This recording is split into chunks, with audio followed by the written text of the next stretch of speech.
नमस्कार, economy today में आप सभी का स्वागत है। मैं हूं आंचल गुलाटी गुंबर, जहां इस शो में हम कारोबार जगत से जुड़ी तमाम बड़ी खबरें आपके लिए लेकर होते हैं हाजिर। सीधा रुख करते हैं इस वक्त की आर्थिक सुर्खियों का। तो भारत कतर संयुक्त व्यापार मंच की बैठक आज। द्विपक्षीय व्यापार और सहयोग को बढ़ावा देने के लिए प्रतिबद्ध हैं दोनों देश। वहीं भारतीय अर्थव्यवस्था निवेशकों को दे रही है बेहतर रिटर्न।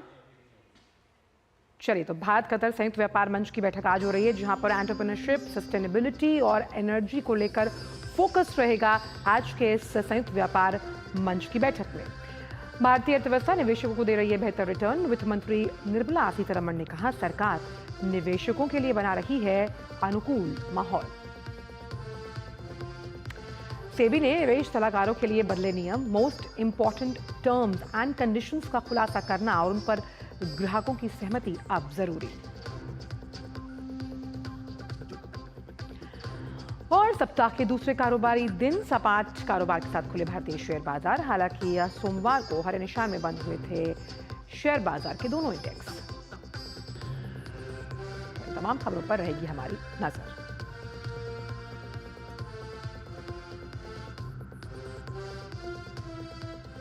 तो आइए देखते हैं दुनिया भर के बाजारों का सूरत हाल और शुरुआत करते हैं गिफ्ट निफ्टी के शुरुआती क्यूज के साथ। कि गिफ्ट निफ्टी जो था वहां पर भी सपाट दायरे में कारोबार होता हुआ नजर आ रहा था। 23,002 का लेवल, 7 अंकों की सपाट ओपनिंग। सेंसेक्स का जो ओपनिंग काउंटर है यहां पर भी हमने दबाव देखा। सपाट दायरे में कारोबार होता हुआ 75,922 का लेवल है, 74 अंकों का दबाव।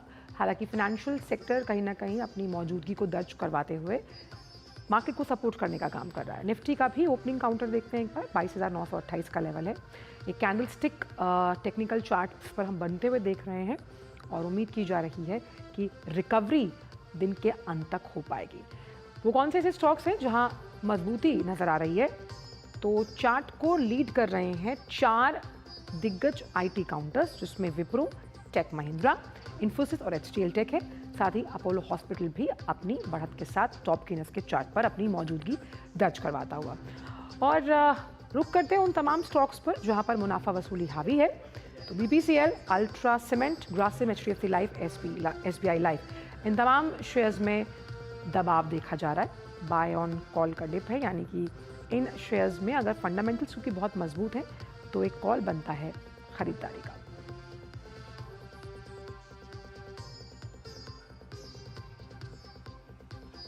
और आइए बात करते हैं आज के फोकस से जुड़ी हुई।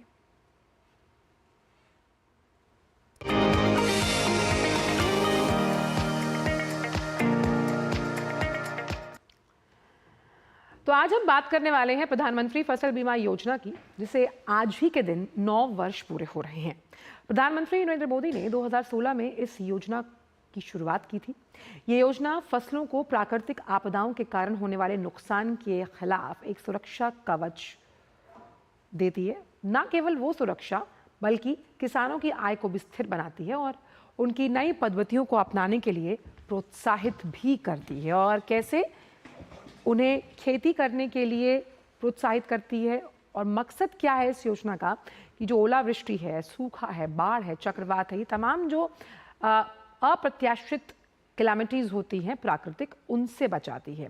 साथ ही बारिश, बीमारी और जो कीटों की वजह से कई हमले होते हैं, उनसे भी फसल को अगर क्षति पहुंचती है तो ये तमाम जो किसान हैं उनको वित्तीय सुरक्षा प्रदान करती हुई है प्रधानमंत्री फसल बीमा योजना। और इस योजना की सफलता और क्षमता को देखते हुए जो केंद्रीय मंत्रिमंडल है उसने जनवरी 2025 में एक बहुत इंपॉर्टेंट तोहफा दिया कि इस योजना के कुल बजट में भी बढ़ोतरी की और साथ ही प्रधानमंत्री फसल बीमा योजना और पुनर्गठित मौसम आधारित फसल बीमा योजना को वर्ष 2025-26 तक जारी रखने की मंजूरी भी दी गई है। किसान राष्ट्र का अन्नदाता, और अगर वो मुस्कुराता है तो जो खाना हम खाते हैं अपनी प्लेट में, उसके लिए उसे धन्यवाद है। और किस तरह से ये योजना, जब हम उत्पादकता को बढ़ाने की बात करते हैं, वित्तीय सुरक्षा को प्रदान करने की बात करते हैं, वो उसने किसानों को दी है। तो आखिरकार ये 9 साल बेमिसाल कैसे रहे हैं, समझाएंगे आपको हम ग्राफिक्स के जरिए। क्योंकि जैसा कि हमने पहले भी बताया कि ये योजना किसानों के आवेदनों के मामले में सबसे बड़ी योजना मानी जा रही है। यानी कि जब हम इसमें किसानों को कवर करने की बात करते हैं, it is one of the biggest programmes. प्राकृतिक आपदाओं से बचाने के लिए हम फसल बीमा जोखिम को कम करना अगर चाहते हैं तो उस लिहाज से ये योजना एक अहम उपाय है। और जो प्राकृतिक आपदाएं हैं, जब उससे कोई क्षति होती है तो ये पीड़ित किसान को वित्तीय सहायता यानी फाइनेंशियली हेल्प करती है, इंडिपेंडेंट बनाती है, जो कि सबसे बड़ी वजह होती थी किसानों के एक बहुत इंपॉर्टेंट दुख को लेकर। प्रधानमंत्री फसल बीमा योजना को 2025-26 तक जारी रखने को मंजूरी इस नए साल में दी गई। और कैसे फसल बीमा योजना को तकनीक का सहारा मिला, यानी कि अब ड्रोन, मानव रहित जो हवाई वाहन है, रिमोट सेंसिंग से इस योजना को पंख लगे कि आप कहाँ पर फसल उगा सकते हैं, कितनी उत्पादकता है उस फसल में, ये सब पता लग जाता है जब हम क्रांतिकारी तकनीक की बात करते हैं। योजना का जो लक्ष्य है वो ये है कि अगर मान लीजिए कि फसल में कोई नुकसान हुआ है तो 2 महीनों के भीतर उन दावों का निपटान करना भी इसमें परिलक्षित है। खेतों में किस तरह से सस्टेनेबिलिटी के लिहाज से किसानों की आय को सस्टेन किया जाए, स्टेबल किया जाए, स्थिर किया जाए, ये भी इस योजना में लक्षित है। फसल बीमा ऐप के जरिए किसान अब आसानी से अपने नामांकन की सुविधा इस पर कर सकते हैं, यानी कि लगातार चरणबद्ध तरीके से कैसे हम इसमें मॉडिफिकेशंस करते गए। और भूमि रिकॉर्ड के एकीकरण के लिए इस योजना के पोर्टल की भी शुरुआत की गई है। तो क्रक्स ऑफ द मैटर ये है कि 9 साल में इस योजना ने किसानों को सुदृढ़ बनाने के साथ साथ उन्हें आत्मनिर्भर और स्वावलंबी भी बनाया है। और इसी पर चर्चा करने के लिए बेहद खास मेहमान हमारे साथ मौजूद हैं। रितेश चौहान साहब, पूर्व CEO प्रधानमंत्री फसल बीमा योजना। रितेश जी, आपका बहुत बहुत स्वागत है हमारे इस खास शो में। सवाल यही है कि राष्ट्र के अन्नदाता के रूप में जब किसान के चेहरे पर मुस्कान तैरती है तो हमारी प्लेट का जो खाना है वो भी मुस्कुराता है। रितेश जी, और प्रधानमंत्री फसल बीमा योजना के 9 साल इसी बात को रेखांकित करते हैं।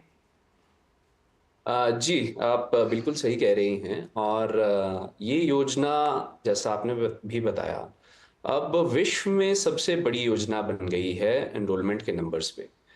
और दिन दुगनी रात चौगुनी तरक्की, ये हमारे किसान भाइयों के लिए हमारी कोशिश रही है कि हम इसको ज़्यादा से ज़्यादा उन तक पहुंचाएं। और इसमें माननीय प्रधानमंत्री जी का अपना स्वयं क्योंकि इससे लगाव रहता है, तो इसमें काफ़ी उन्नत तकनीक का प्रयोग किया जा रहा है।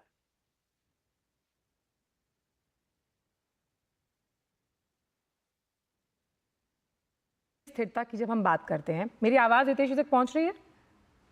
जी जी, पहुंच रही है। वित्तीय स्थिरता सबसे इंपॉर्टेंट फैक्टर होता है किसानों के लिए। और जब उन्हें मालूम है कि अगर किसी कारणवश उनकी फसल को नुकसान पहुंचाए तो they are not alone in that, और सरकार ने उनका हाथ पकड़ा है, ये जो मानसिक शक्ति है, ये कितनी बड़ी क्षमता प्रदान करती है किसानों को अपनी आय को आगे बढ़ाने के लिए और लगातार प्रयासरत रहने के लिए। देखिए, जब एक किसान भाई अपनी फसल बोता है तो उसको हमेशा ये डर रहता है कि किसी न किसी कारण से कहीं उसमें नुकसान ना हो जाए, खासकर प्राकृतिक कारणों से उसे नुकसान ना झेलना पड़े। परंतु जब वो प्रधानमंत्री किसान योजना, फसल योजना में जब वो एनरोल होता है, तो उसके एक माइंड में ये एक श्योरिटी रहती है कि इस तरह का कोई प्रॉब्लम अगर आती है तो उसे क्लेम मिल जाएगा। और उस क्लेम की वजह से हमने ये पाया है कि ज़्यादा से ज़्यादा किसान इनोवेट कर पाते हैं, नई फसल पे की ओर जा पाते हैं। और जो कहते हैं कि एक कृषि में भी एंटरप्रेन्योरशिप दिखा पाते हैं। तो उससे एक बहुत बड़ा फायदा पूरे इकोसिस्टम में हमें मिलता है। और हमने ये भी देखा कि लगातार जो ये 9 साल रहे रितेश जी, उसमें किसानों ने इस फसल बीमा का जमकर उपयोग किया। इसके ज़रिए लोन भी लिए गए।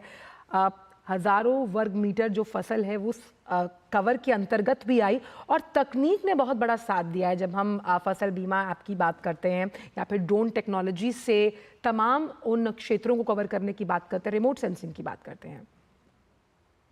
जी, मैं आपको ये बताना चाहूँगा कि फसल बीमा योजना आज लगभग 4 करोड़ किसानों को पूरे देश में कवर कर रही है, जो कि इसका ऑल टाइम हाई कवरेज है। और 6 करोड़ हेक्टेयर जो ज़मीन है उसकी कवरेज आज हम कर रहे हैं।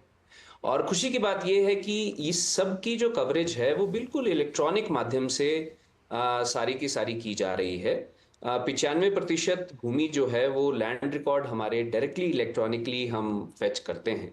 और आज भारत शायद विश्व का एक बहुत पहला राष्ट्र बना है जिसने की पूरी जो हमारी असेसमेंट है जी। उसको ड्रोन और टेक्नोलॉजी के माध्यम से हम कर रहे हैं। जी। ऑलरेडी ये एक yes tech yield estimation by technology की इसमें योजना में लाई गई है। और ऑलरेडी इससे 10,000 करोड़ के जो क्लेम्स हैं वो प्राइवेट इंश्योरेंस कंपनीज ने दिए हैं। तो मैं ये बोलना चाहूंगा कि इस तकनीक के ऊपर प्राइवेट इंश्योरेंस कंपनीज का भी अपने इतना पैसा देना क्लेम में जी। वो अपने आप चाहता है कि ये तकनीक बिल्कुल बहुत ही अच्छे से अब लागू की जा चुकी है। और जब हम भूमि रिकॉर्ड्स के एकीकरण की बात करते हैं, उसको एक तरह डिजिटल फॉर्मेट में रखना, उसमें भी कहीं ना कहीं इजाफा हुआ है और जो मिडिल मैन की कहीं ना कहीं एक भूमिका थी वो पूरी तरह से खत्म हो गई है। रितेश जी। जी, पहले ये देखने में पाया जाता था कि कई बार जो जब मैनुअल रिकॉर्ड हम फेच करते थे तो उससे कई बार गलत रिकॉर्ड आना या ओवर इंश्योरेंस हो जाना कि किसी और के खेत में किसी और की इंश्योरेंस हो जाना, उस तरह की हमें प्रॉब्लम आती थी। लेकिन अब 95% जो हमारा एरिया है उसको अब हम इलेक्ट्रॉनिकली ही फेच करते हैं। तो अब बीच के बिचौलियों को बिल्कुल खत्म किया गया है और इस तरह का जो फ्रॉड या गलत इंश्योरेंस जो होता था वो पूर्णतः खत्म कर दिया गया है। इससे किसानों को सही क्लेम मिलने में बहुत बहुत इजाफा हुआ है। और आर्टिफिशियल इंटेलिजेंस का रोल अब कितना अहम मानते हैं, खासतौर पर इस योजना के सफल क्रियान्वयन के लिए? देखिए, एआई एक उभरती टेक्नोलॉजी है और हम जितनी भी अपनी एनालिसिस कर रहे हैं इस योजना से रिलेटेड जो हमारा डेटा आता है उसमें बढ़ते हुए हम एआई की का यूज़ कर रहे हैं ताकि हमें ये जानकारी मिल सके कि कौन से किसान कहाँ पे किस चीज़ के लिए इंश्योरेंस चाहते हैं और जी। हम कोशिश कर सकें कि उनके लिए बेहतर से बेहतर सुविधा हम जी। प्रदान करें। रितेश जी, अब इस शो पर आए और आपने इस योजना से जुड़ी तमाम जो उपलब्धियां हैं वो हमसे साझा की। बहुत बहुत शुक्रिया अपने विचार इस मन से साझा करने के लिए। तो इकोनॉमी टुडे में अब आइए बात करते हैं कुछ अन्य खबरों की, जहां हम आज जिक्र कर रहे हैं आर्थिक सहयोग बढ़ाने के लिए भारत कतर संयुक्त व्यापार मंच की बैठक की, जो आज हो रही है।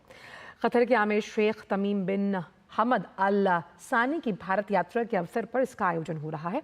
भारत कतर संयुक्त व्यापार मंच बिजनेस टू बिजनेस और गवर्नमेंट टू बिजनेस यानी कि G2B जुड़ाव को बढ़ाने के लिए महत्वपूर्ण मंच है।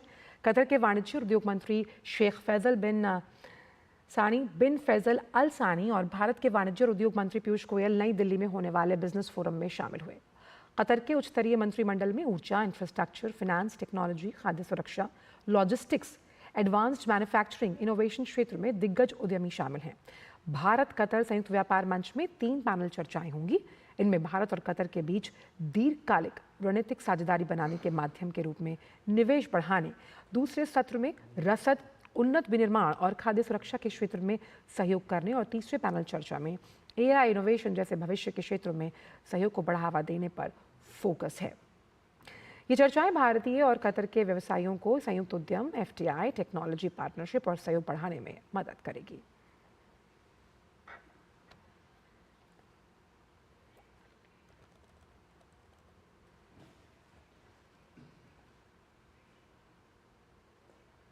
Prime Minister Narendra Modi receiving his brother, the Amir of Qatar, at the airport. And I've not seen that happen too many times. And truly, that said it all. That reflected the growing trust and brotherhood between the two countries. We are now looking at a new future where we will transition from energy being the bulwark of our trade to new age technologies, whether it's artificial intelligence, whether it's the Internet of Things, quantum computing, semiconductors. The whole world is going through a major shift. Cybersecurity is becoming a threat which all of us will have to address in the days to come. Partnership has flourished. India became Qatar's third largest trading partner in 2024, and our trade volume surged by 51% in just 4 years, reaching $13.1 billion. These are not just numbers, they are evidence of trust. They are the foundation for something even greater. We invite India's investors and entrepreneurs to explore the full potential of Qatar's economy in infrastructure, technology, and beyond. और इसी बड़ी खबर पर ज़्यादा बातचीत के साथ हमारे संवाददाता अजय मिश्र जुड़ गए हैं। अजय, जो ये व्यापार मंच की बैठक हो रही है भारत और कतर के बीच, सस्टेनेबिलिटी, एंटरप्रेन्योरशिप और एनर्जी सिक्योरिटी के लिहाज से कितनी अहम मानते हैं आप? बहुत इंपॉर्टेंट है, क्योंकि जिन सेक्टर्स का आपने जिक्र किया उसमें एनर्जी सिक्योरिटी सबसे इंपॉर्टेंट है, क्योंकि एनर्जी ट्रांजिशन को लेकर के सरकार ने जो लक्ष्य तय किए हैं उसमें कतर एक महत्वपूर्ण भूमिका निभाता है। दूसरी बात है स्टार्टअप इकोसिस्टम की। भारत ने कहा है कि स्टार्टअप इकोसिस्टम में वो कतर से इन्वेस्टमेंट चाहता है, साथ ही साथ टेक्नोलॉजी चाहता है। यहाँ पर पेटीएम के विजय शेखर शर्मा से हमारी बात हुई, उन्होंने कहा कि वो भी कुछ ना कुछ इंटरेस्ट रखते हैं फाइनेंशियल सेक्टर में काम करने के लिए कतर में।